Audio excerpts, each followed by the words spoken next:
magandang umaga. Kumusta po? Narito po ulit ang update natin para sa lagay ng ating panahon ngayong umaga po ng September 30, 2023 na kung saan sa ngayon ay patuloy pa rin po natin na binabantayan ang bagyong si Jenny habang nasa layo po ngayon ng 1,230 km east ng Kasiguran, Aurora na taglay ang lakas ng hangin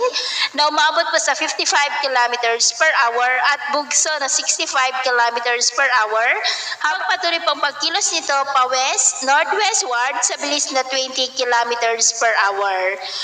Pero bukas po, gaya na inyong nakikita ay magiging malakas na ang amihan at posible nitong harangin ang bagyo at kakawit po ito sa frontal system palayo po sa ating kalupaan o kaya naman po ay lalapit sa mga isla ng extreme northern Luzon kaya patuloy lamang po tayong mag-antabay sa mga susunod na updates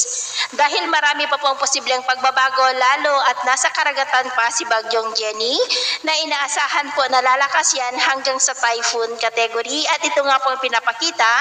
ng forecast model natin pong ginagamit hanggang sa susunod na 2 linggo. At sa lagay po ng ating panahon ngayong madaling araw ay generally fair weather po. Sa malaking bahagi po ng ating bansa wala pong nakataas na namang wind signals pero may chance po ng mga isolated rains sa ilang bahagi po ng Metro Manila, Rizal, Quezon, Camarines Norte, Masbate, ilang bahagi ng Palawan, Occidental Mindoro, ilang bahagi ng Aklan, Negros Oriental, Cabancalan, Bohol, Northern Leyte, Surigao del Norte at ilang bahagi po ng Lanao Provinces at Sarangani. At mamaya po ay sisikat pa rin ang araw sa malaking bahagi ng ating bansa maliban lamang sa mga tsansa pa rin po ng maulap na kalangitan with isolated rains sa ilang bahagi ng Mimaropa, ilang bahagi po ng Western Visayas, Bohol, Surigao del Norte, Zamboanga Peninsula at Lanao del Norte.